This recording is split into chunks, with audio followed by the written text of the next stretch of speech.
Hey, what's going on? This is Matt Bowman, and this is Matt Bowman is Bothered. And I've got, I would say, a longtime friend. Yeah? It is officially long time. It's been a long time. Yeah, man. I was just thinking about that on the way here. I was like, we've known each other for many years now. Years. Yeah. This is Brandon Trusso. Hey. Give it up for Brandon Trusso. Absolutely. Team, what's up? Hell yeah, What's dude. Yeah. I mean, that has been that much time. It's crazy. I mean, we were talking about a lot of things before we started recording here, and like, time flies, dude. It does. Well, I mean, the pandemic just fucked up my time of my perception of time in general. It fucked up a lot of things. It fucked up how productive I am. Yeah. Yeah. You know, I'm like, fuck that, dude. Yeah. I'm never going to work for corporate America again. No. Well, I mean, and that's like now, I mean, because I had a marketing job when I first moved here, then got laid off. Well, got sent home. We were working from home for like 2 months. Yeah. And then got laid off from that. And then was just living my comic dream of just like not working at all. It's phenomenal. Doing comedy at night. Yeah. And getting paid more than I'd ever been paid before in my life during the pandemic. It was fucking awesome. Yeah, every once in a while, I'm like, hey, where's these fucking $600 checks again? I know. What can happen again where they would give us that? That was a turning point for me where I was like, oh, I officially do not know how money works, because out of fucking nowhere, they're like, hey, 600 for everybody. Yeah. And very limited approval process. I remember that point of time where like I was working at like a restaurant. It was me and my roommate. We were working together at a restaurant, and like that restaurant was like, hey, we're still going to stay open and do like, outdoor or online sales, and Sure. like, we're going to do takeout. Right. And you two are the only guys that are still with us. Uh-huh. And I'm like, yeah, man. And in my head, I'm like, I gotta stay loyal to this guy. And my roommate came in like 2 days later, and he's like, dude, everyone else is getting fucking $600 a week, and they're on unemployment. Yep. And I'm like, dude, I don't know, man. Like, I think we can probably go to jail. And then my Italian took over, and I was like, we both have COVID. Well, yeah, for a We both while. have COVID, and I don't think it's safe. Oh, yeah. Because remember that first like 2 months, like we're like, we don't know if this is safe Yeah. at all to be in society. Dude, this laptop that I have right here belonged to my company. Ooh, you stole it. Not gonna say it on the air, but you did. But yeah, I'm gonna bleep that out and be like, did he just randomly say cunt? Like, what was that? What? Yeah. No, they emailed, like, when they let me go, they were like, hey, like, this is purely financial, nothing personal. When you get a chance, when you feel comfortable, go to the post office and send that back to us. Yeah, and then you're like, did you just call me a honky? Yeah, fucking what, dude? No. And I would feel bad about it. Like, oh man, like I still have this. Should I feel bad? And then on LinkedIn, I had never changed my status as like I was not at that company anymore. Yeah. And the CTO, so the guy that I would return this laptop What's the to, T and CTO stand for? technology. So that Chief guy. Technology Officer. Yeah. He Bullshit title. Yeah. What, dude? I don't know what any of that means. No. Who knows? No. Me neither. C-suite. Who cares? They sent that, he like sent me a message on LinkedIn and was just like, happy 1 year work anniversary. And you're like, thanks, man. I haven't been at the company. And so I was like, if this guy doesn't know that I don't work there, they're not missing this laptop. Oh my God. I would have bucked for more. I'm like, dude, you too, man. I'm like, when are we doing this company dinner? You know, I think we should have it at Lotus. Yeah. You know what I mean? Is the Dallas trip still on? Dude, my ticket just must have fallen through the cracks. Can you send me? Can I get another one? Book another one for the company retreat. But the CEO Tom said, he was going to send 3 hookers to my apartment. Yeah, dude. I mean, you can hold them to and that? Tom's the man of his word generally. Dude, that's funny. Yeah, and so I still have it. Dude, and it's a nice fucking one laptop. Day in the next like couple months, there's gonna be 2 guys out there in suits, be like, "Where's the fucking laptop, man? Where is it? What are we doing?"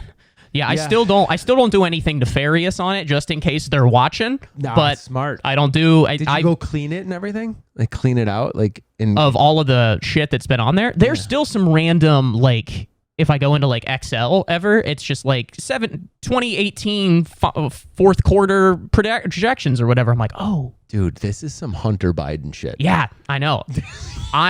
They're coming for me.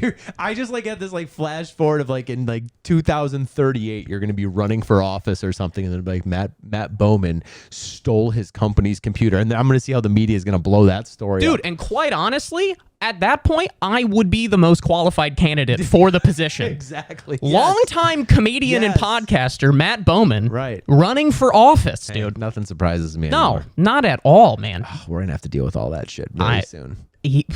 How do you pay attention to that stuff very much? Speaking of pandemic, because I think like everybody was paying attention at that point. I think I was very caught up in like the CNN and like fine. I tried to do my due diligence. I'm like, I'm gonna watch both, no matter how insane the other one is. Sure. I'm just gonna try and get all the information because there was nothing. Right. There's nothing to do. And I'll tell you right now, I got to a point where I was like depressed. Yeah. I was like, this is fucking disgusting that this is how we are projecting ourselves. And it's like, and it was on both ends. Like, yeah. I didn't, I don't care. And that made me to a point where I hate to say it, where I just like don't give a fuck. No, anymore. not at all. Well, you just, everybody just lives in their own silo. Yeah. And so you don't hear, and you can see how it's like, oh yeah, if you're only receiving information for this, I can totally understand why you would not believe that or this or whatever. Yeah. And yeah, I am just like, I have a propensity to negativity and being depressed regardless, let alone reading every fucking article that is just like, hey, this is some fucked up shit that you can't deal with. Yeah, social media was a joke before that at some level, but it really like boosted into like the next level at that time. And it was like definitely that year. I mean, because before I, was a full-time comic, I was doing I was working for corporate America, and I wasn't on social media that much. Sure. And when you're just like home, like every day, like just scrolling. Oh my God, this is what I heard about on CNN, and you're gonna read that. And this is what I heard about on Fox. And then there was that fucking article or that movie going around about like plandemic and all that shit, and all that stuff was just like, dude. It astonishes me that people don't use social media the way that I do, which is purely for jokes, comedy, and sports highlights. I'll look at the BBC and be like, oh, what do they do? Yeah. But other than that, I don't understand this like chronically. I've got to post and have an opinion on all of this stuff. It's depressing. If you want to have an opinion, just make it a funny opinion. Well, that's the thing. I got to a point where I lost myself as a comedian. Sure. Because I was like arguing like with people that were like idiots. Oh yeah. And an asshole. And I'm like, all right, dude, like what am I doing? And then now it comes to a point where like I remember like I wouldn't say certain things there, so like I wouldn't be bombarded by like either side. Yeah. Like, even if you said something like jokingly like non-woke, and then you're gonna get bombarded by like the far left, right? Sure. And then I wouldn't say something like far right or far left where I would be bombarded by people on the right, even joking man or either way, right? Sure. I can't think of specifics right now, but now it's both sides are so fucking insane. Yeah. I'm like, dude, I'm gonna say whatever. Yeah. Like for example, like there's this article in like Buffalo, New York, like that's where I'm from originally, and it was like it was just like this stupid like notice like. Careful, Orchard Park, New York, black bear roaming free, right? Right. And I'm going in there and people are like, who cares? But I see bears all the time. And I was just like, why's it got to be black? Yeah. Yeah. And like, you know what I mean? People were like, that, why would you say? And I don't give a fuck. Yeah. Like, you know what I mean? Like, I was just like the opportunity for a stupid, funny joke. And yeah. Well, I mean, I think Burr had during the 2016 election, he had a great line where he was on Conan and he was like, you gotta say something. The fun is trying to find something that pisses off both sides at the same time. Yeah, and his joke was so good where he was just like, Trump is such a dunce. He's actually going to make me vote for a woman. And it's just like, that's so good. And then he's just like, then you just put the phone down and just watch everybody go. And it's so funny, dude. Dude, it's just like such a joke. Like, yeah. I think like as much as it is a joke, like the important issues are like the important issues have been so far buried underneath everything that has become a joke. Yeah. Right. And it's like that's where like comedians step in and shine. Yeah. Right. I mean, that's where SNL has done it in the past, and that's where like stand-ups have done it in the past, in sketches and all this stuff. And that stuff has been amplified as being like insensitive and wrong. Sure. I mean, dude, how many times have you seen it when we go on stage and somebody's fucking offended by something you say? I want to be like, why the fuck are you here? Yeah, and also who's it for? Right. If it's you, maybe. Right. But it's when it's just like, that's offensive to this group of people. I'm sorry. Did they have a meeting and elected you? Donna? Yeah. Like, what's going who are you? Hi, hello. Yeah, it's no. like, hey, like if you don't like it, you can fuck off outside. And that's fine. Just Go ahead and go do that. totally fine. Yeah. I've seen a lot of shows, and as of you, and I have rarely, and I'm struggling to find a time where I've heard a comic say something where I was like, dude, I don't know if you should have said that. Sure. I can't even think. Like, I mean, there's times where I'm like, maybe that wasn't funny, but I see what you were trying to do. And you're working towards it. Right. I've never been like, dude, you can't say it. Yeah. No, people are joking. Like, we understand the industry, and people are, it's been the pussification of America, dumb. dude. And I don't know. And two, you just have to be able to, that's the hardest thing for me, is just I'm still trying to be even more confident and go for whatever. So you really have to push away all of that other stuff and be like, this is what I want. This is what I want to do. Is it going to go, as long as I like it. Yeah. Then that's all that should matter. And eventually things will work themselves out. I find myself doing that stuff because with like my Instagram, I've gotten like, a bunch of viral things, and I'm like, okay, like to stay in the algorithm, sometimes I'll go back and I'll be like, what did well? Yep. Let me recycle this. Let me put it out there. And I find myself being like, I have to talk myself out of like, dude, who gives a fuck? Yeah. If this is not relevant, but like, like if somebody follows me and I like realize like the joke that is like maybe like a close to what they would think, and I'm like, I don't give a. You gotta if you're not wash writing, that noise away. You've got to write for yourself.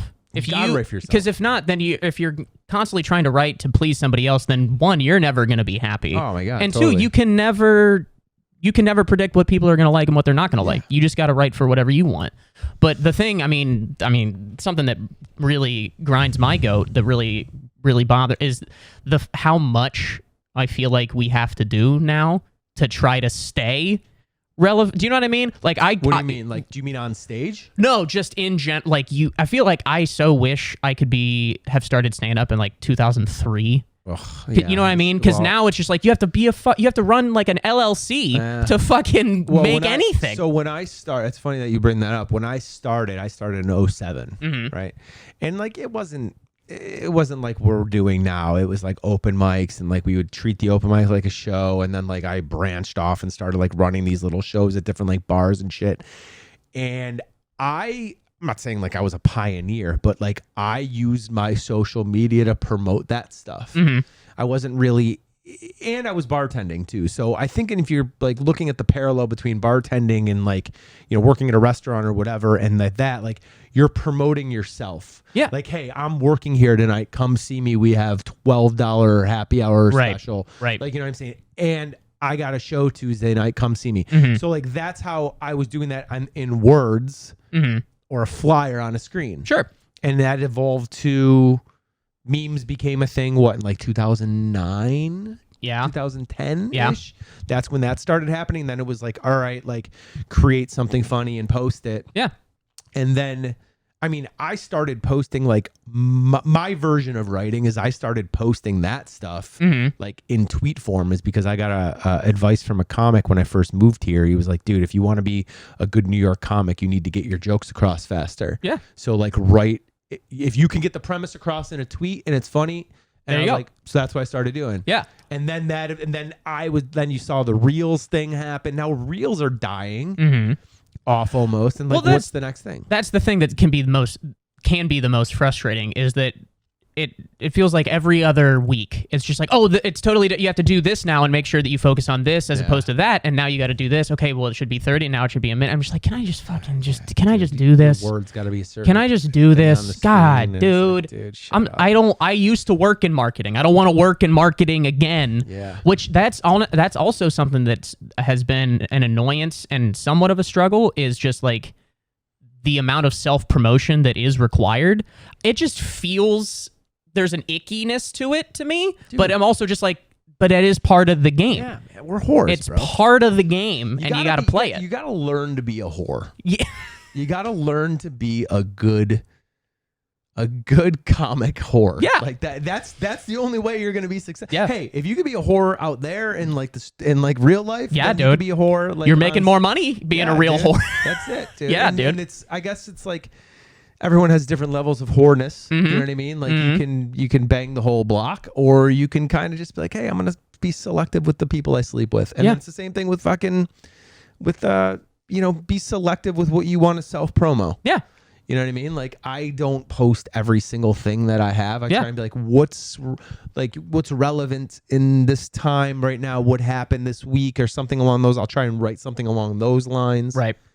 So there's nothing wrong with it, dude. No. You're the product, right? Mm-hmm. We're the product. We got to put ourselves out there. Yeah. And I just feel like I feel that there can be like a fakeness to it at times. Fucking and course, so dude. I try to avoid that as much as possible. Dude. I try to be as I try not to be like, oh my God, that was amazing. You did such a good job. That was so good. Blah, blah, blah. Oh, and also, could you put me on? You know what I mean? Like, I try not to do that. Do I know what you mean? Good Lord, dude. Trying to dude, the amount of people. You're probably not as on social media as much as like I am. I'm get caught up in like scrolling a lot and searching things and finding things that piss me off and all that stuff. Mm-hmm. But like, dude, I mean, it's not to bring sports into it, but I don't know if you heard like what the Buffalo Bills are going through right now. That's on my list of questions to ask you. Yeah, because this is going to tie into like what we're talking about. You talking about like what's going on with Stefan? Dave. Yeah. Off the field. That's not good. So I was talking about this with a friend of mine, and Diggs is he is the epitome of what we're talking about annoys us. Right? Anybody who you go to their social media and there's nothing posted other than Zen and like I'm blocking out the noise and it's cleansing and all this stuff. Those type of people welcome all the shit that we're talking about that annoys us, right? Because if you're posting about that constantly and you're posting pictures of yours, hey, dude, good looking dude, dresses great, go for loves fashion, that's awesome, dude. You're doing it outside of sports. That's important for you. Now for all these people that are doing this stuff that makes themselves feel better, great. Yeah. I just can't wrap my head around people that will post a picture and be like, God is watching over you. Yeah. And then you're like, and it's with just a picture of your asshole. Yeah. Like, it's a slideshow of an asshole and then like a PB&J and it's like what is this? Yes. So in my connection type, people are like, what the fuck is he talking about? Like the Buffalo Bills for?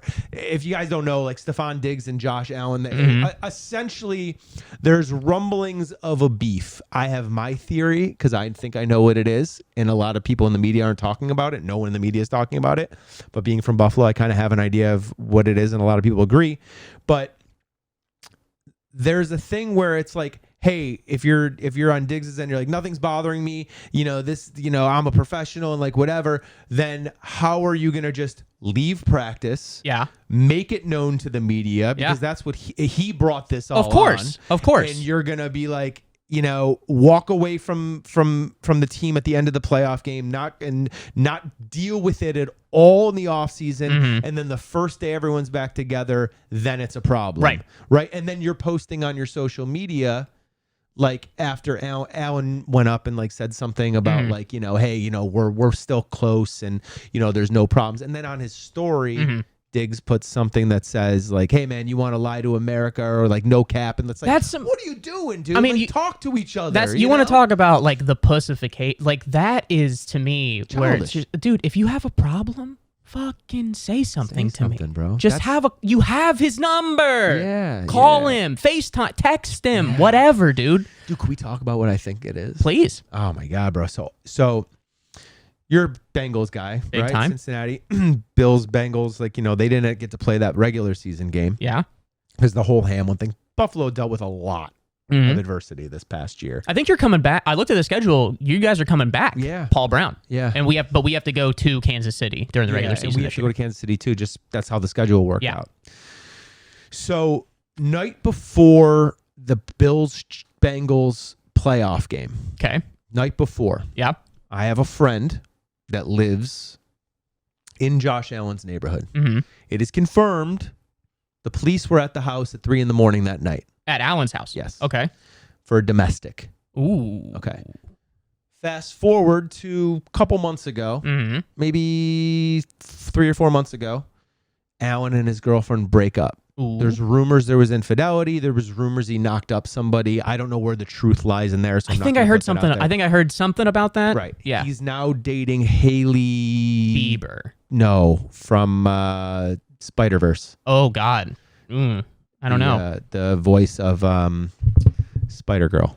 Go for it. Gwen Stacy. Haley Steinfeld? Spider-Man.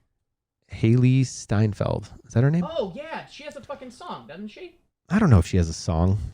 Oh, she might have. I thought I misread her name. I was like Haley Seinfeld, and I was like, holy shit! Yeah, like, look, it's Haley Steinfeld, right? Yeah, I think so. Yeah. Yeah. So he's dating her now, right? Okay. So that drama, all of that kind of occurred within like that 3-month time frame, but it was like I said, it was confirmed that the police were at the house that night. Sure. They broke up. There was drama. From what I've heard, none of this is confirmed. It's from what I heard. Buffalo's a small city. That neighborhood's a small neighborhood. Mm-hmm. There's fans that live in that neighborhood. You know what I mean? Mm-hmm. That, that didn't end well, right? That was the night before the playoff game. Right. Diggs, in the third play of that game. Ours or yours? Bills and Bengals in Buffalo. Okay, gotcha. Game. You went 3 and out. Yeah.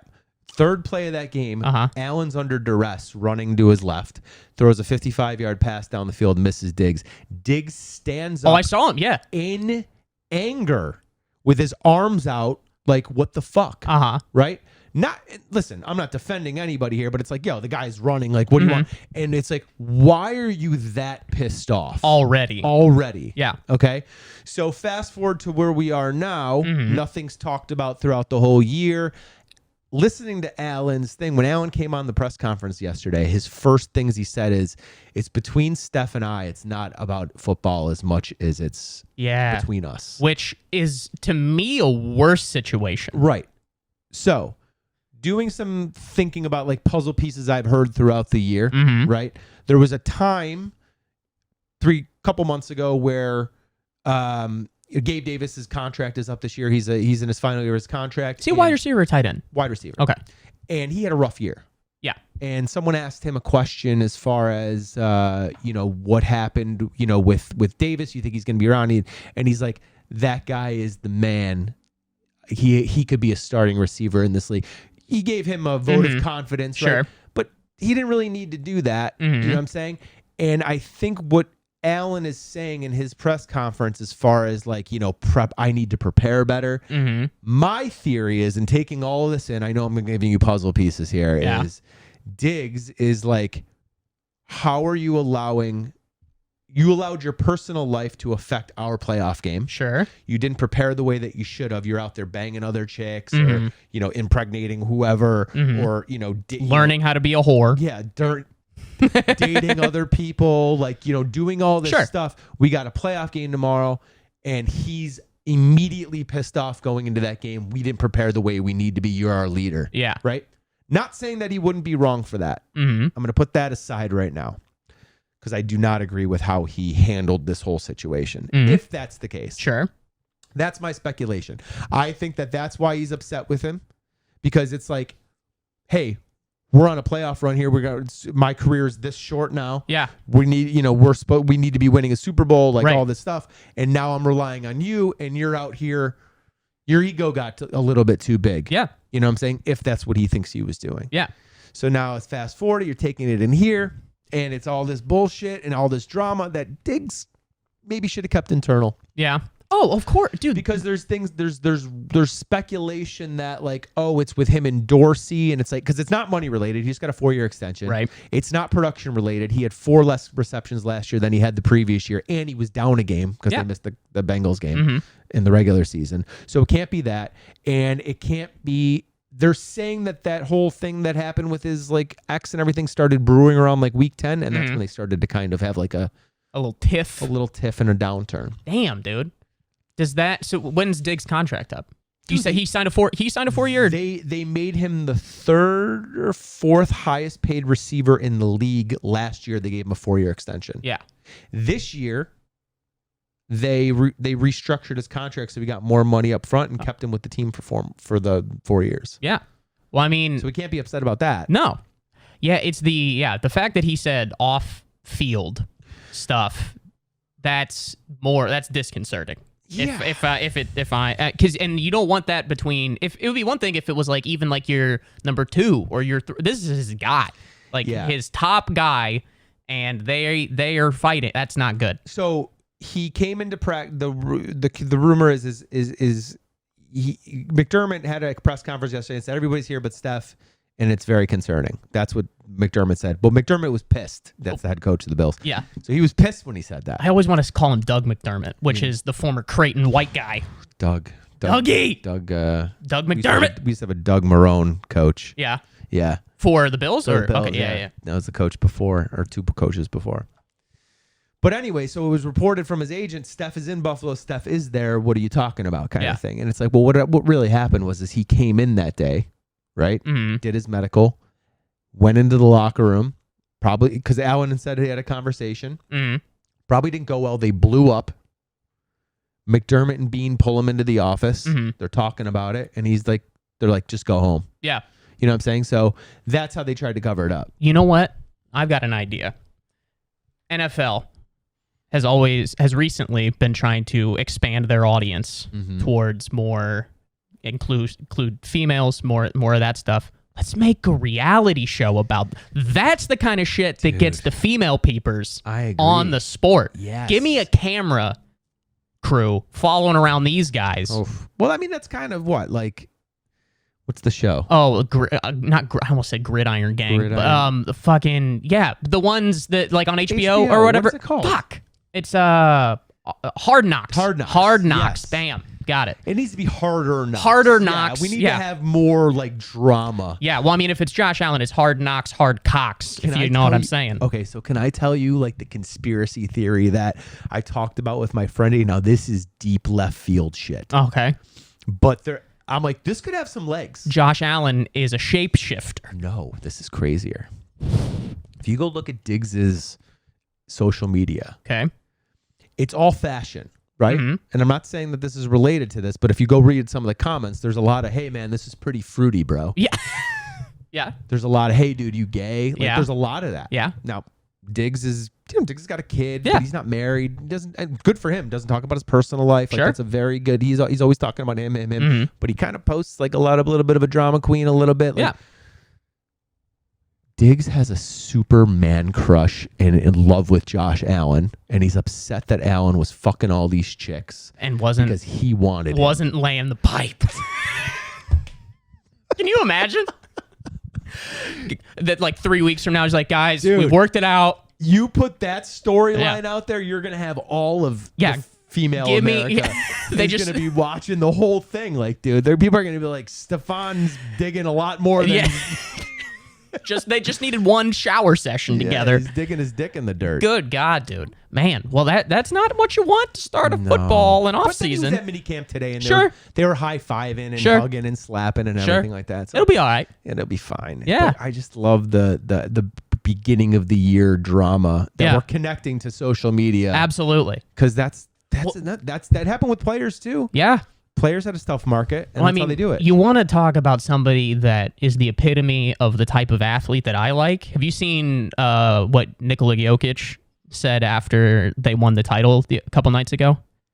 It's the It was one of the funniest. It was one of the best things I've ever seen. When he wanted to go home? Oh my God, dude, that's so good. Where he's like, oh, there's a fucking parade. Yeah. When can I go home? I love that, dude. And because it's in that like Eastern European, slightly broken English. Yeah, he's like, the reporter's so excited. He's like, hey man, you stoked for the parade? And he's like, when is parade? Yeah, when is parade? Friday. Oh, I want to go home. I'll go home, dude. I fucking love that guy. I don't know if I love that more than the part when he was like, everyone hates their job. Yeah. Yeah. This wasn't preseason where he's like, we're going through it. We got to get through these. He's like, everyone hates their fucking job. All of the confetti hasn't hit the floor yet. I can't believe. And he's already in Serbia. Yeah. Mentally gone, dude. Gone. Like, it was just he clocked in to Game 5 of the finals. How could you not like that? The girl that asked him seconds after the clock hit 0. Yeah. Right? She comes up, she's like, Nicola, you just won your first championship. How you feel? He's like, no, we can go home. Now we can. I was like, dude, this guy doesn't give a Just fuck. yeah, he has one dirty dish towel over his shoulder. He didn't just even like touch the MVP trophy. Yeah, He dude, had the MVP trophy. He comes up. He's like, yes, MVP. Thank you very much. And then he went to the back of the fucking group. oh my god, back dude, corner. that I love it, dude. I know. It's such a breath of fresh air and I don't if that's what if the like the grandiose bravado if that's what drives you, it annoys me at times. But if that's what drives you, go for it. But I love like just a silent fucking killer, dude. That's why like I'm a Knicks fan, right? And I was really I would say disappointed because I don't know I'm not going to get into that. They need another star, but that's why I was really pulling for Miami because I love Jimmy Butler. Yeah, like he's kind of that silent killer type. You think You heard that conspiracy? No, tell me. That Jimmy Butler, there's rumors that he might be Michael Jordan's illegitimate son. I did hear that. I don't know if I buy it. I need to see. But it would explain his mentality. I don't know, man. A lot of players have mentality. Of course. Like that. I think they've shown like some side-by-side pictures. 22 and not 23. Yeah. They don't know his age? Oh, his number. I was like, holy shit. They don't fucking know his age? Who is this guy? I was like, wait, hold on. Jimmy Butler is also not 22. Dude, like, he's been around forever. His name wasn't Mutler, Yeah. and then it would be JM instead of MJ. They just take it real deep. Dude, that would have been crazy. No, dude. Yeah, that was. No, I think I heard rumblings, but I didn't pay attention. No, to I haven't. I don't know it either. But like, about. But Nikola Jokic, dude. What that type of it's very reminiscent of like those Spurs teams. Though that's what I loved about those guys. They were like got boring though, and I could see the Nuggets getting boring. Well, it's because they're not. It's not a highlight. It's just hey, we're gonna show up. We're gonna play kick-ass 5-on-5 team basketball, and you can't stop it. Well, that's why there was the whole argument about Nikola Jokic and Embiid because Embiid plays the position that he won MVP for with a force, and you see it, and you see that like explosiveness, and you see, and like obviously he couldn't continue in the playoffs. I think he didn't have the endurance to play that way that far. Right. But then Nikola Jokic he puts up these amazing numbers that haven't been seen before, and he's doing it like the same way, but or not the same way. He's doing it like in sludge. Yeah, like he's moving slower. But you look at him and you're like, what? How is he doing what he's doing? I mean, because like I said it, I think I said this on another episode. It's just like if you look up his arms in the dictionary, there is no definition because it's just He's not long, cut. He's just fucking. He's just a booger. Just an Eastern European fucking scary dude. I mean, and then he has two brothers that are that was another quote of his. He was like, somebody asked him, he was like, they were like, do you fear any of these? He's like, I don't fear athletes. I fear my brothers. Yeah, like the only two dudes on the planet that he's afraid of are his brothers. They were going to take him home and give him a swirly. Yeah. Or just like take him to the back of the fish shack or whatever they own in Serbia. Serbians are nuts, dude. Those people. I think Eastern Europeans, because I like gang shit, like organized crime kind of stuff like that. Yeah. Obviously, like the Hispanic, Mexican gangs, you don't fuck with those guys. But there's something real creepy about those Eastern European guys showing up with like one ring and just because they're quiet about it. That. This actually just reminds me of. I used to work for Porsche for like 7 years. It's my career before I started, going full time into comedy. How much does it bother you if people say Porsche? It doesn't bother me because I mean, literally, when I started working there, it's like you're gonna work here, you gotta fucking say it right. Yeah. My dad was always a big car guy, and if I would be like, "Oh, it's a Porsche," he's like, "Porsche." Well, because it was the guy's name. Yeah, of course, Dr. Ferdinand Porsche. Yeah, like my name's Trusso, and if I had a car and people were calling it a Truce, I'd be like, that's not the fucking name. Also, that would fucking suck. Yeah, right? Just like what a compromise, a literal compromise for a vehicle. Driving around in my Buick Compromise. That's not good. Right. I sold a car to a guy. Mm-hmm. I don't know if he's a Russian guy. Yeah. Reminded me of Jokic, big like that. Just a fucking. This guy comes in the dealership. Like we were open like 9 a.m. till 9 p.m. Mm-hmm. It was like maybe. I think it was a winter month. It was like, February or something. And those winter months were tough. Like, dude, you're sitting there at 7 o'clock and you're like, dude, just tick, you motherfucker. Yeah. You know what I mean? Like, and then someone comes in and they want to test drive something and you're like, how do you get yourself up for that? Yeah. I got to go start this car in 2-degree weather. There's fucking 3 feet of snow out there. Right. I want to fucking back it up through the fucking window so we can just go home. Right. I want to put the top down so I'll freeze to fucking death. This Serbian comes in, I want to drive the 911. No, I'm just kidding. Yeah. No, that'd be an Arab guy that wants to come in and drive the 911. He comes in and he wants to talk about Cayennes, which is the SUV. And, you know, nice dude. Yeah. But in my head, I'm like, I got to be nice to this guy who's going to fucking kill me. Yeah. You know what I mean? Like, and he knew a lot about the cars. And usually you want to always like sell what you have on the lot. Of course. Right? This guy wanted to like build it and like order it. Sure. And I'm like, in my head, I'm like, okay, it's 7:30. This is coming in 7:30 p.m.? He came at 7:30 p.m. and we close at 9, right? And I'm like, okay. So in my head, I'm like building this car with somebody. Because you pull up the configurator, then like, okay, what model do you want? Okay, what package do you want? Okay, now Porsche's like, it's like you have all these things. It's not like a Ford Taurus where you could just be like, oh yeah, give me this and this in this color. It's like that many things. And like, do you want this? Do you want this? And then you have to explain to them what's in this package, what's not in this package, like all that shit. So I knew that would take an hour. Right? I remember here at 8:30. And then if you really wanted to buy it, then I got to negotiate with them. Right. And then you want to put the deposit down. Then I got to like, you know, go through all that stuff. So dude, I'm not even kidding. Like it got to a point where it was like 9:15 and the manager's like paging me and I'm like, hey, excuse me, Mr. Russian Bear. Right. I have to go talk to the manager. Probably Ivan. And he's like, hey, what's going on with this guy? Like, is he going to go forward or can we have him come back? And I'm like, dude, like, just go. Like, I can lock up. You know what I mean? Just go, like, whatever. I'm like, if he needs to deposit or whatever. To get to the end of the thing with this guy, I'm like, all right, so if you want to order this, car is going to be here in like maybe 3 to 6 months, you know, depending on allocations. You know, it's, you know, it just need a $5,000 deposit. He's like, no, I give you all cash now.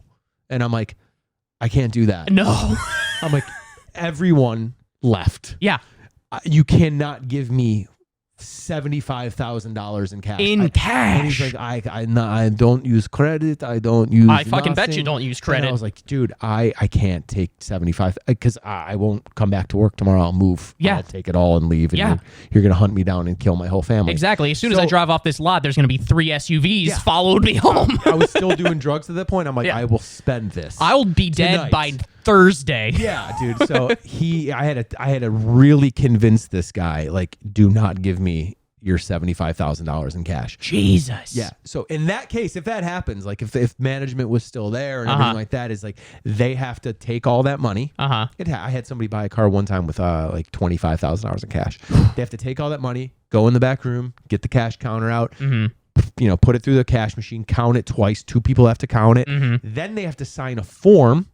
Because anything over $10,000 in cash has to be reported to the IRS. Right. And I guarantee you, if I had this guy sign, because I never saw this guy again. Of course. He never came back. No. If I had to give this guy a form to sign, he would have not signed it. No, there's no way. Anything over $10,000 has to report it. Yeah, and you'd be like, hey, show me a valid U.S. passport, and he just shoots you in the leg and leaves. Dude, that was I was there by myself. Oh, dude. And then, and it's that winter, and it's been dark for 4 hours, and you're just like, what have I done with my life? No, dude, that's Serbians. I don't know if he's Serbian, he's Russian, or whatever he was. But something spooky. Something was up. And he's got 75 G's on him? Yeah, and then I look, I'm like, where is it? Yeah. You know what I mean? Like, is it in the car in a bag? Yeah. Or like, he just throws you a gym bag. Gonna come down and just fucking drop it off? Dude, 70. No, that's immediately just like, it's like, I'm locked in here with this guy. Yeah. What's going on? The showroom are all off except for my showroom and oh my God, dude. Dude, it was crazy. No, that's whew. And you never saw him again. I hope he's not one of your listeners. No, I doubt it. I've only got like 40 a month right now. So we're working on it. We're building it up. Never saw him again. No. Dang. Dude. Never saw the guy again. That's crazy. And you did that up till recently, or somewhat recently, right? I think I just saw you posted like 2017. 2017. Yeah, that was my last year there. 2017. Okay. Yeah. Nice. That was I loved it. I was brand ambassador. I got to go on awesome trips, do cool things. Yeah. And if you're still doing drugs at that point, dude. Well, I stopped doing drugs in 2015. Okay. So that was kind of the end. But dude, those were some. So I worked in the showroom, right? I had my office was there. Dope office, by the way. I missed that office. But I would literally, like, in my drug I started there in 2013. I would come in, like, even in my drug using days, like, I would be contact with my dealer throughout the day, like, hey, I want to come pick this stuff up. And I would just literally, like, there were times where I couldn't plan it around my lunch break. I'd have to plan it around, like, in between clients. Like, if I had, like, an hour, because the office was in the suburbs, right? Maybe 18-minute drive, 20-minute drive from the city, right? So I would plan with my drug dealer, like, hey, I'm going to meet you here. I'll be right back. I would do that in between clients. And sometimes, I would always take a company car, right? Stupid. You would take a company car to a drug deal? Dude. All the time. Dude, one time. I'm not looking at porn on this laptop I've had for 5 years. Yeah, And you're taking. Yeah, but I don't still have the company cars. That's true. You still have. That's true. Yeah, but mine's $400. Yours is $40,000. One time, 40,000. It's 80. More. One time I took a 911 Turbo down there. It was a $198,000 car to go pick up 4 that you don't own. Cottons. Oh my God. I don't know. I just put my dealer plate on it. White car, red leather interior. In the middle of the I'll say shitty, because this is the worst part of the city. Because this is where I would go meet him. Yeah. Like pick it up. Like he'd be playing pool or whatever. Of course. I would just go in there. And I would text him. I'm outside. Yo, no joke. He came out, threw the fucking pills in my lap, and was like, don't ever fucking come here with a car like this again. People are talking. Yeah. And I'm like, yeah, but it's kind of fucking sweet. Yeah. But I mean, while we're here, can we find you want to take a picture? Because this is nice. Well, no, like it's like, I guess it's not something that you like think of with that neighborhood would think, right? But then it's like, yo, the cops. Yeah. They're like, why Porsches with pulling up to dealer this plates dive coming down bar? here? Yeah. You know what I'm saying? Like, and it's like, yeah, dude. So even then, like, I got to a point where I was like, you know, I gotta just take, the reason why I took company cars is because I didn't want to take my car. You know what I mean? Like, I didn't want to be seen there in my car. I figure if I took a different car every single time. Yeah. But there's times where it's like, yo, if I have to take something, it's gonna be that. So I mean, that was a really fucking. I mean, there's times where I got pulled over one time with coke in the car. Coke. I had fucking probably 100 pills of Vicodin. And and that's like, they'll bust you for like distribution. Pulled over in a company car with a dealer plate. Where are you coming from, buddy? I was like, I'm actually lost. I was like, I came down here to get a title signed, and I had my paperwork on the side of the car because I really did have to go do that. Yeah. I came down here to get a title signed by somebody. They're not here. This is what their address is. I don't know why the GPS took me here. And he's like, yeah, man, be careful in this neighborhood, all right? I was like, yeah, no problem. Boom. Be careful in this neighborhood. It's like, dude, I fucking come here 3 times a week. I'm actually contributing to the problem here. Yeah. Oh, I'm actually a small business owner. Yeah, people have to be careful in this neighborhood because of what I'm Because doing. of me, dude. Yeah. That's wild, dude. Did you ever get like arrested for drugs? Yeah, dude. Really? Yeah, many times. Did that contribute to, what contributed to you stopping? Was it like my last arrest? Really? Yeah, for sure. Because I got actually same drug dealer picked him up. He said, "Hey, can you take me to ECMC hospital?" He's like, you know, I got to go visit a friend of mine's daughter. She's in the hospital. Whatever. Can you take me there? Boom. Gives me the pills. Put them in my console. Drive around the corner. Literally, as soon as we get around the corner, fucking lights go off. I'm like, fuck. Yeah. You know what I mean? Like he's just like, cops come up to the door, and he's like, what are you guys up to? I was like, nothing. I said, I'm just dropping him off at the hospital. He's like, this is your friend? Yeah. And I was like, he was a black guy. You know what I'm saying? Like we did know each other for a long time. Sure. He used to work at the restaurant I worked at. He's like, this is your friend? And I was like, yeah. And he's like, what's his name?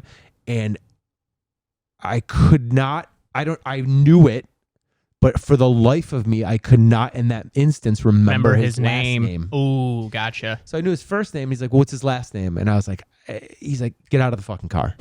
And that's it. And he's like, and then, this is actually what got me off, you know, in as much, got me in less trouble I should have been, I should say. Is he was like, he looks over the hood to his other cop partner, and he was like, you smell weed, bud? He's like, yeah, we smell weed. Get out of the fucking car. And I'm like, we're not smoking weed, dude. Right? Like, well, and that I think is like the dumbest thing, where it's just like plausible, whatever. It's like, I smell it. Okay, well, it's not fucking I'm like, here. you don't smell weed, dude. No. And he's like, get out of the fucking car. He's like, you know, whatever.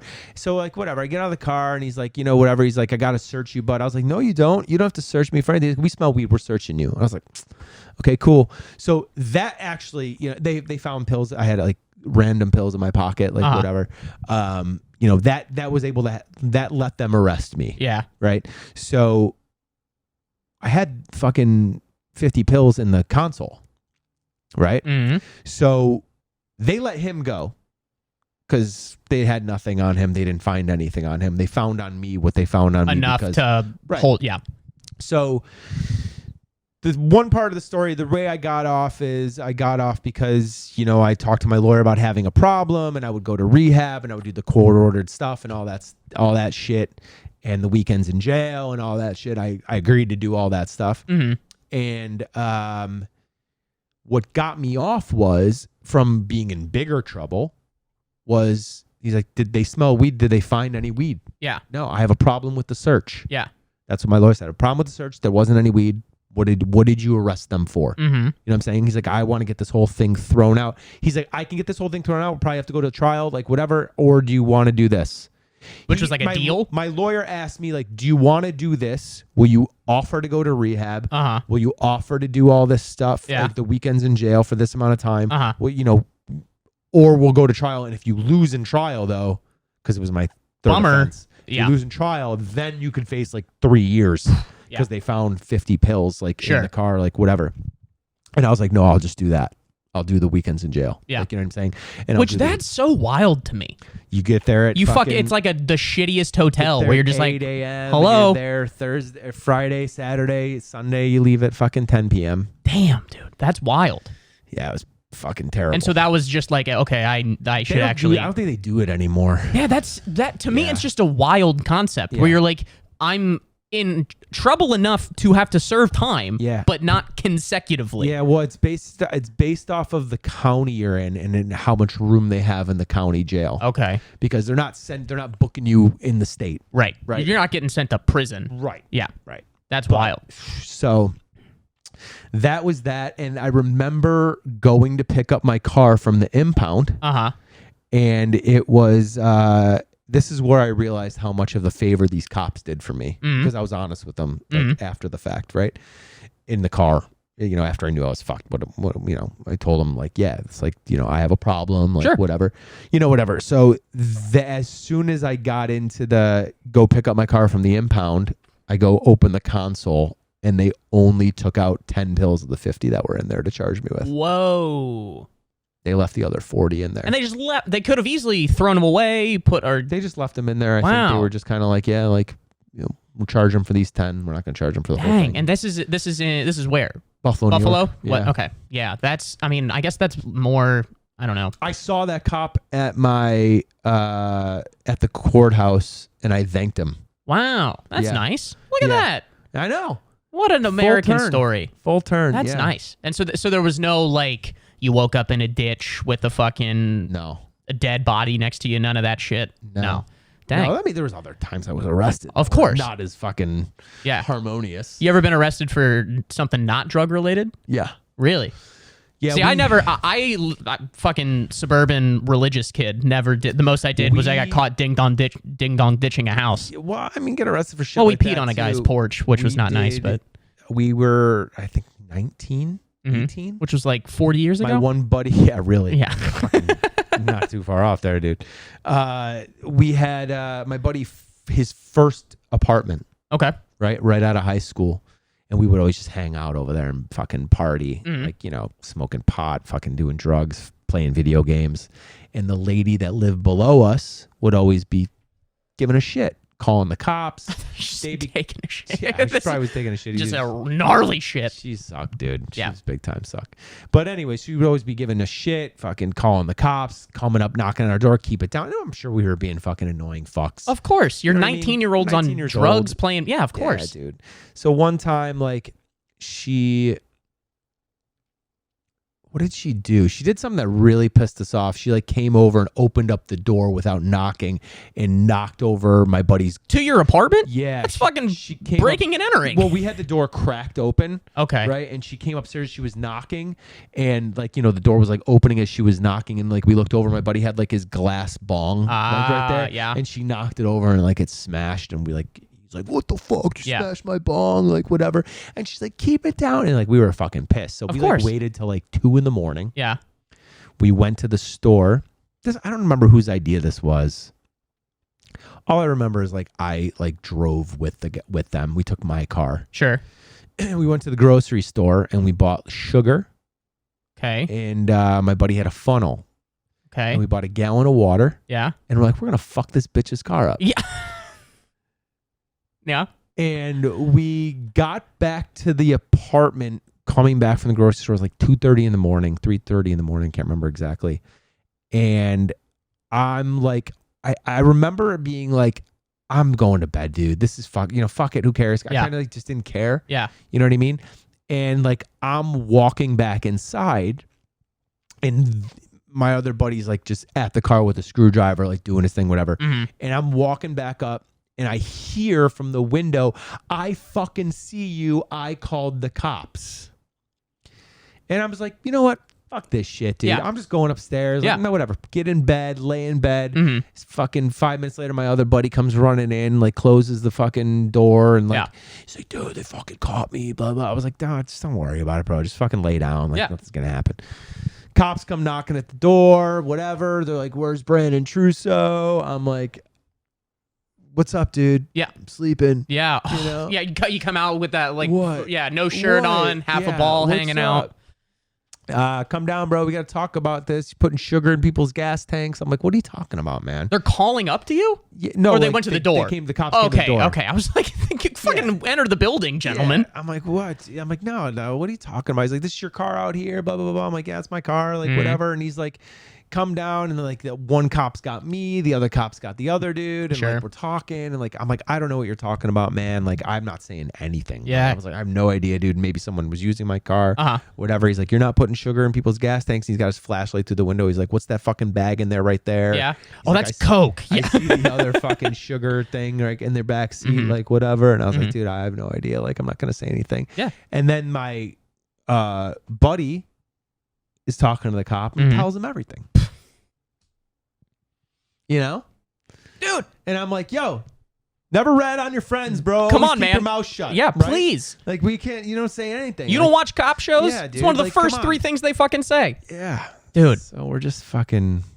Closest I ever got, I got pulled over for potentially drinking and driving, which I was. But I had just gone to, this was like I was in grad school at, I went to a Christian college, and so I went for my undergrad and my graduate degree. I got Which school? Mount Vernon Nazarene University. It's in that is the most Christian name. It is, dude. It's in Mount rural Vernon. Ohio. It's rural Ohio, baby. Yeah, dude. Yeah, we couldn't. Guys and girls couldn't be in each other's rooms except on Tuesdays from like 8 to 12 or whatever, and the door had to be. It was. I understand. I completely agree with you. But my favorite thing was like they're very upfront about that.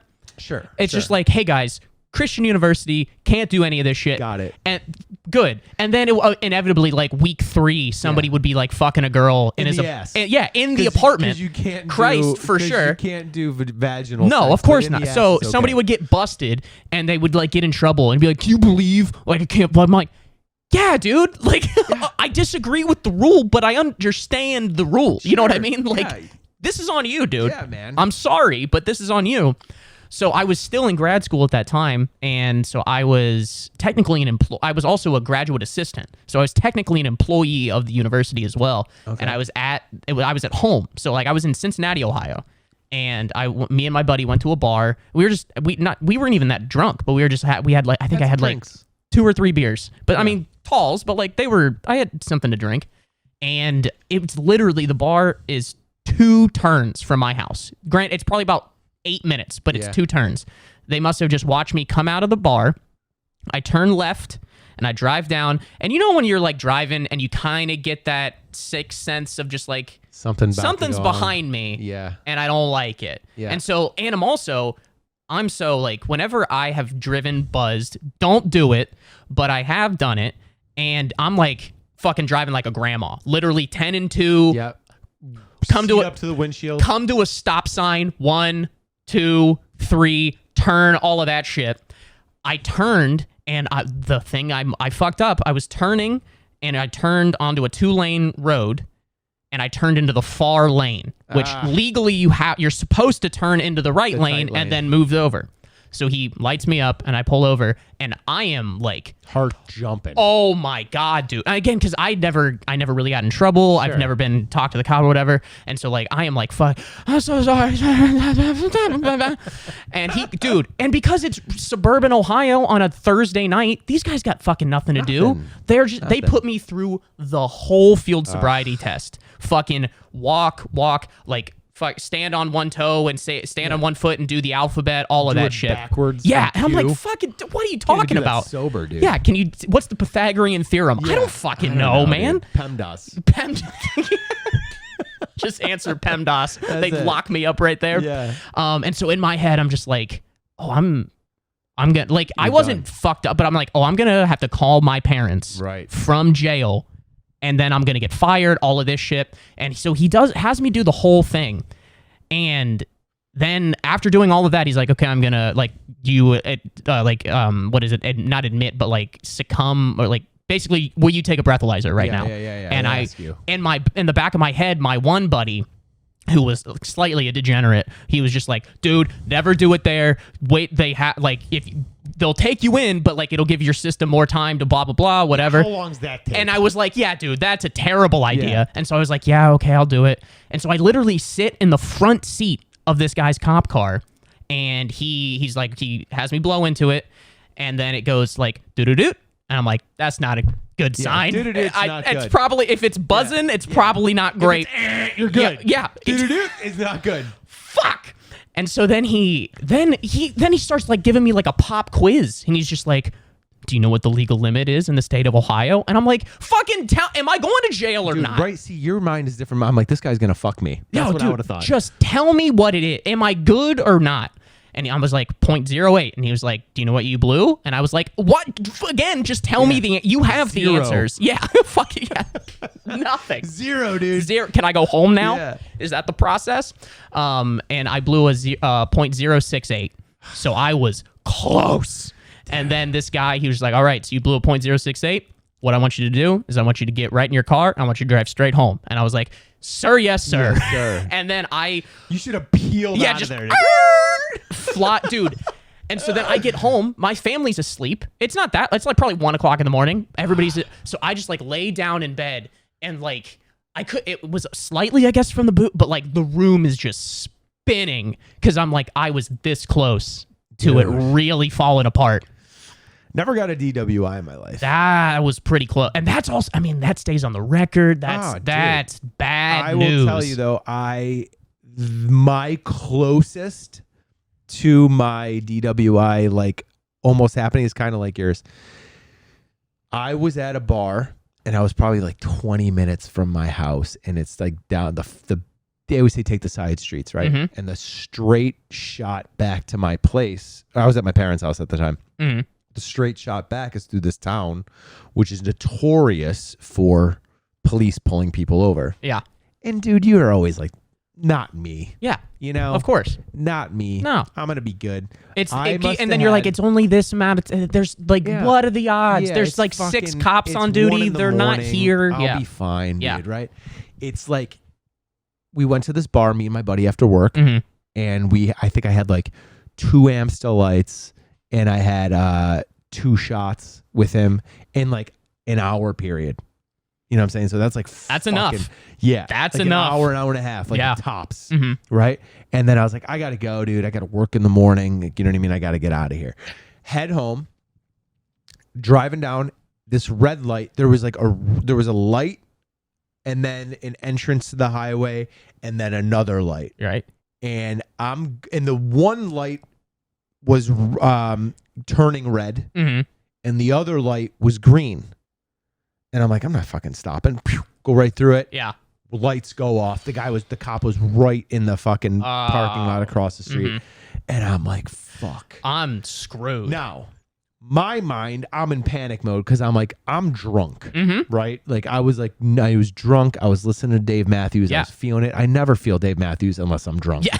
So I knew. I think that's the only time people feel Dave Matthews. Right. It's fucking, I'm 5 deep, the cop baby. would have been like, this guy's listening to Dave Matthews. He's fucking hammered, right?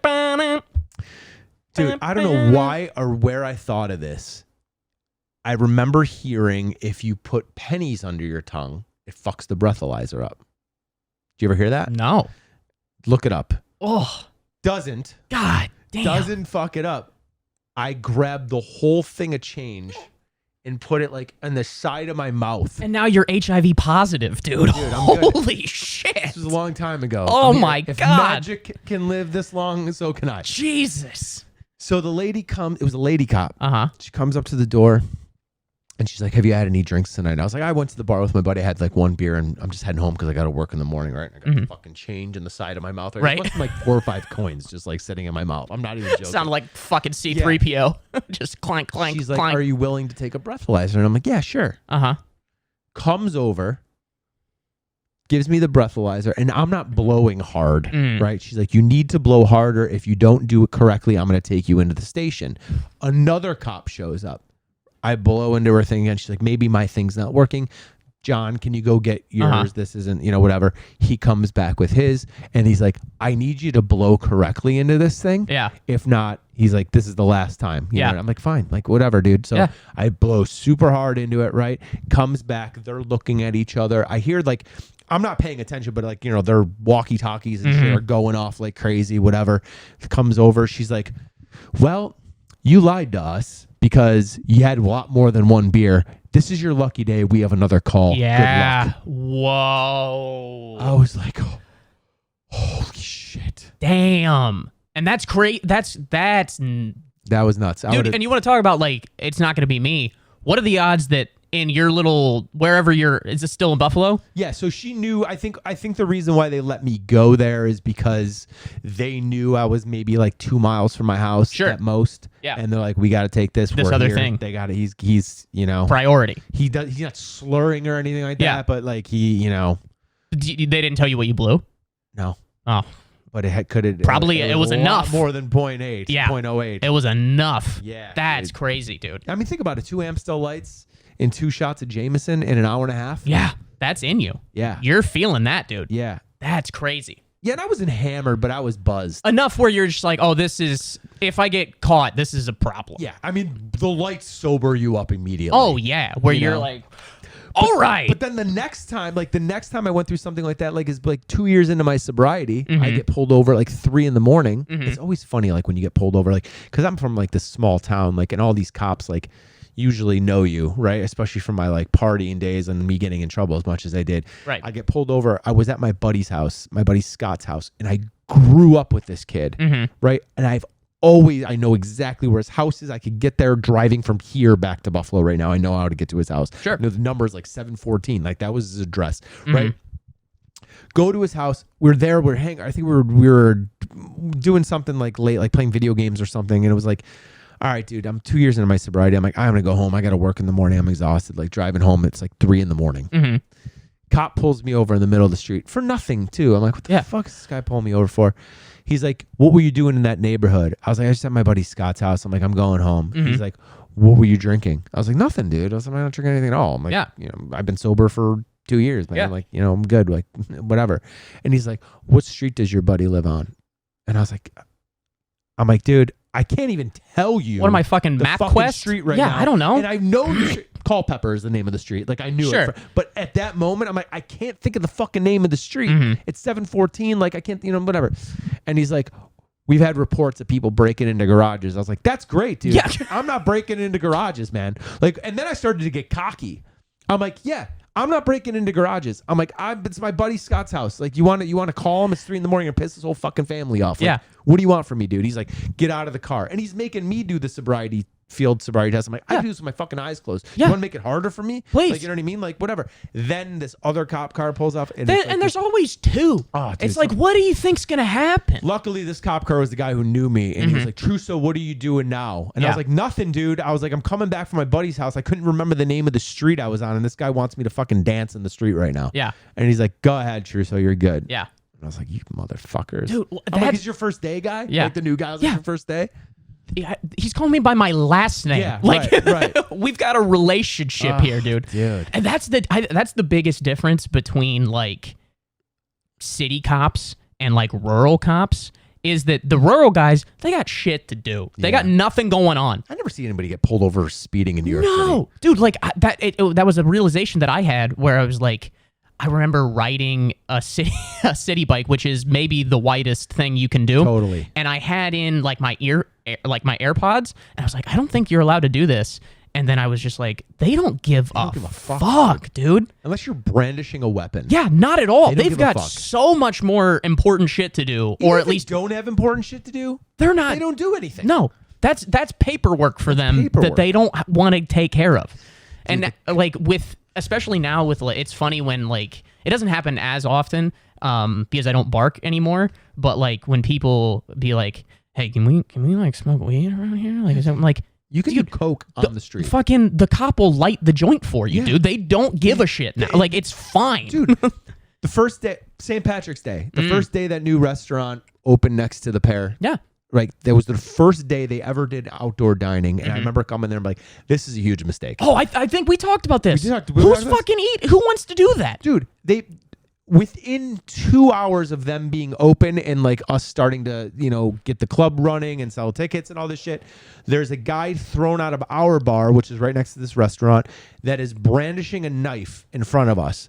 Now, I've learned from my past and even being where we sell tickets, if you're going to pull a knife out, you're not going to do anything. Sure. You're showing it. If you're going to cut somebody, you're going to fucking cut do them. it. Yeah. You're not going to be like, I got You're not going to be there's no preamble. Okay, dude, put the fucking knife away. Yeah. This dude took the knife out, put the knife away, took the knife out, put the knife away within an hour span 3 times.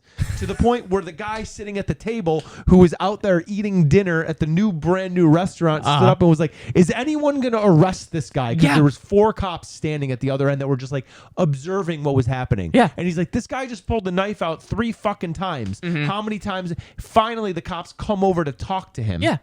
Don't do anything. And I'm sitting there going like, this is hilarious. Yeah. Like these cops have every reason to arrest this dude right now, and they're just not doing it. Yeah. Right? So what are you, I remember people being in the street like, what are you waiting for? Does he have to kill somebody? Yeah. Does he have to kill someone before you arrest him? Right? Yeah. Finally, the kid leaves, walks across the street, comes back, arguing with Sean outside.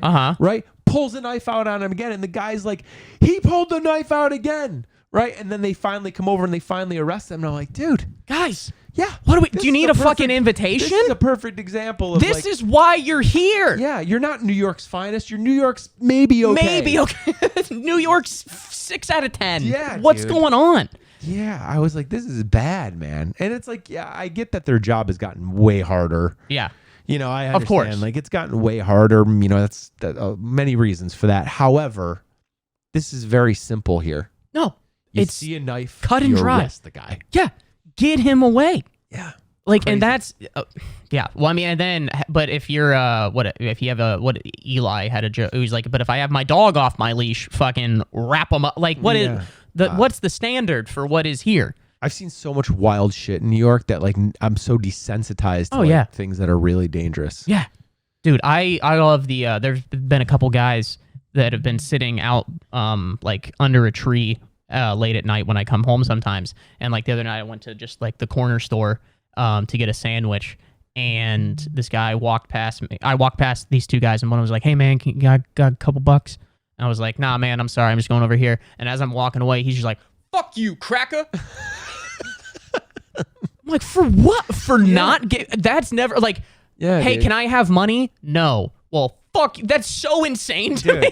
Like, hey, it was his last ditch effort. I know, just like, you know what? Now, you got me. Fucking, take my wallet. Dude. Fucking go in there, buy everything. New York is just so different compared to like, I grew up in the suburbs of Buffalo too, but I lived in the city for most of my life. So I had like, I lived in Los Angeles, I lived here, and it's so funny because it's like I always see things that crack me up that I know people would have gotten arrested for other places. Oh, 100%. You know what I mean? Like, and it's like, yeah, like that just doesn't like.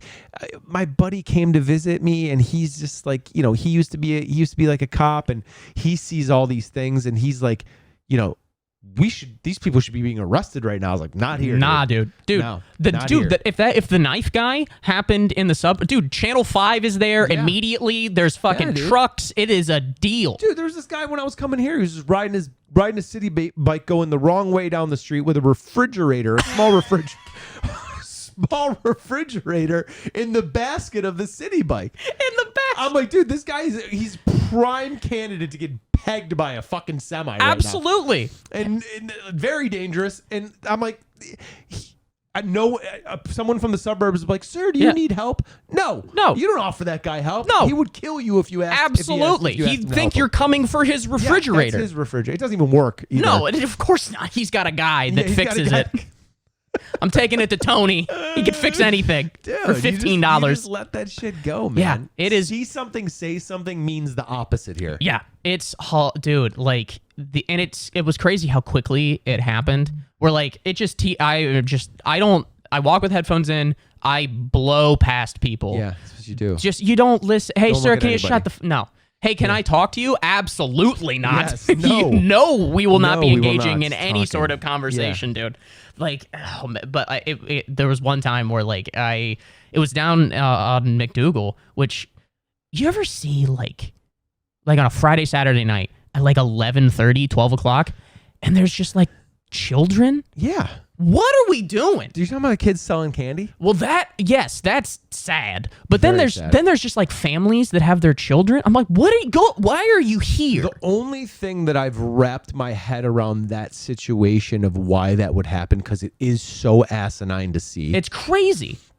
is that a lot of these people and families are here from other countries where the time zone is so different that they're like, We're up. It's 8 a.m. but right now. no one has been like, don't bring them here. Yeah, it's like it's quite like McDougal Street where Grizzly Pear is and everything like that. That's like the Times Square of Greenwich Village. It's the most, probably, I would say, one of the most New York City experiences you can have. Yeah, because the cellar's right down the block, all of that. Like, Eli pointed out to me, Eli Haba, another comic, he was just like, dude, if I didn't do comedy, I would never be here. Yeah. And it's just like, oh, yeah, because this would be ass. Because there's just so many people, and it's so congested, especially now with, like, all of those, like, outdoor dining things taking up space. There's nowhere to walk. I'm like... There's broken glass, a guy with a fucking knife, and then there's just like a fucking guy with a SpongeBob backpack. Yeah, just, and then some guy playing golf in the street, hitting hitting fucking milk carton golf balls into cars as they're driving. Has more followers than me. And everybody is like, let's let this happen. Yeah. And I think it's the funniest fucking thing. I mean, this down an active street. You're like, is this an alley? No, cars are honking at him, and dude. he's pissed at the cars. He hit a fucking dude. One of the funniest things I ever seen, dude, is this guy. And if people don't know that are listening, his name's Tony Hoods. He sets up, of course it is, milk carton golf balls, and then he sets up a box across the street, like maybe like 50, 60 yards away, at least. Yeah, and he chips golf balls and sees if he can get them into the box. In over traffic, not just cars, people walking down the sidewalk. Dude, this was last summer. And this dude was driving by in a fucking yellow Ferrari. Yeah. Right? Beautiful car. This dude hits his fucking milk carton. I'm walking back past Groove right there, like right in between Groove and Blue Note. And he hits it, and that's where he had the box set up. And it bounces off the hood of this guy's yellow Ferrari. And it's a milk carton. Like, it's not full. No. It's stuffed with, like, cotton and shit. Hits off the fucking hood of the car and like next to it, right? And this dude like puts his car in park, gets out, because he didn't know who did it. He just heard it hit the car. And he gets out and he's like, what the fuck? This is a fucking $200,000 car. He's always got to tell you the price. And I look over and Tony Hoods has got his hands in the air like this. And he's like, hey man, should have bought the shit in red. Dude, that is the best response I have ever heard in my life, dude. Because he's got a golf club in his hand. Should have bought it in red. Should have bought that shit in red. Oh, that's not fun, even taking responsibility. No. For what he did. Yeah. But he's got the golf club in the air. I'm like, dude, that's hilarious. great. Oh my god, dude. You get those guys. You get that guy and the other guy that's around there. I don't even know his name, but he's the basketball guy who's always like, pick a spot, pick a spot. Yeah. Like I've seen him on TikTok and shit. He talked to me he still talks to me when I see him because he loves my sneakers because he's a basketball guy. Yeah. So he'll always come to me, man, how much you pay for those? How much you pay for those? I was like, it's none of your fucking business, dude. You stop asking me questions. Your stinky ass breath and he wore a mask for a long time. He wore a mask for a while. I don't know what the fuck that guy looked like until last week. Yeah. Yeah. Because he was wearing a mask for so long, right? Yeah. But now he's always asking me, how much those cost, man? How much those cost? I was like, dude, just there's him. Sometimes, like, I remember last year we got to a point, I was like, man, I really fucking hate our homeless people down here. We need a new roster. Give me a couple free agents, Can we rebuild? Can we talk to the GM? I saw a new guy come walking. I was like, this guy's no good. We need you got to get this guy out of here. Dude, the funniest is when you see, because there's probably, I would say, I don't know, anywhere from 10 to 20 of the normal guys that you see somewhere around there, maybe give or take 5 or whatever. You ever like in a different part of the city and you see one of them and you're like, what the fuck are you doing up here? I saw one of them in Astoria. Yeah, I'm like, hold on. Astoria. Yeah. I saw he was walking out, he's trying to sell batteries to people. For those who don't know, that's a 45-minute train ride, dude, at least. Like, what are you doing in my fucking hometown, dude? Like, I feel like he heard me talking to somebody about living in Astoria and he's like, I gotta go sell batteries there. And that's a blossoming business opportunity that I could take advantage of. Some of these dudes have great deals. This guy came in with a bucket full of deodorant that I use. Yeah. And he's like, yo, man, you want this for $3? I'm like, $3 is a little much for one. He's like, no, man, all of them. And I'm like, I kind of want them. Yeah. But I'm not buying deodorant off you, dude. No. Get the fuck out of here. You know what I'm saying? You take them off like there's no plastic on the inside of it. It's just like he does one swipe for himself. He was out there, the one dude was out there selling fucking brand new, obviously stolen. Of course. Brand new, the fucking industrial size of Tide Pods. Dang. Yeah. For $5. People don't know. Those are 34. That's a good deal. At fucking CVS. That's a good deal. $5. That's a great deal. Dude. But see, then there's the one time where I'll never buy anything from these dudes because I've seen the biggest hustle I've ever seen. And you couldn't do shit about it. I remember when I first moved here, it was maybe my first month. I'm on the train. This dude comes in, he's walking down the thing. He's like, yo, man, I got cookies for sale. World famous cookies for sale. He's got this little box, right? And there's, just a box. And then there's like he had a tin foil cover over the box. World famous cookies for sale. $5. And this guy goes, I'll buy them. Comes over, right? He's like, all right, man, you want it? He's like, $5. He's like, boom. He's like, gives him the money. Opens up the fucking box. Hands him a bag of Chips Ahoy. For $5. Hey. And I was pissed because I was like, this dude's not lying. Yeah. These are world famous cookies. They're just Chips Ahoy for $5. It's a very famous brand. The ones that you get out of a vending machine for $1. Yeah. This guy made $4 profit. Oh my gosh, dude. That's great. Dude, they know how to work. They're working it, baby. They're working They know how to work the streets. Yeah, dude. They do. Well, I know how to work got some comedy to head to, so we should probably wrap it up here. Let's wrap it up, man. Anything you want to promote? Anything you got coming up here? Dude, anything? I'm opening for Danny Polishik on July 7th at Laugh It Up in Hell yeah. Poughkeepsie. That should be fun. Okay. So if anybody out there is listening from Poughkeepsie, come check us out. Please.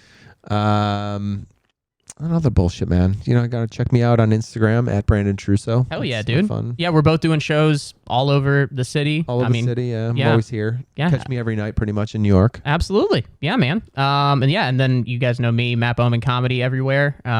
Subscribe, rate, review, all of that shit. And this was fucking fun, man. Fun, dude. Yeah. Hell yeah, dude. Well, let's see. Hopefully the next time I see you, maybe Stefan Diggs will have gotten his attitude. Yeah. That's his big announcement. Not that they squashed the beef. That'd be wild if that comes to fruition. That'd be hilarious. Yeah. All right, guys. Well, we'll see you next week. Stay bothered, everybody. Bye-bye. Bye.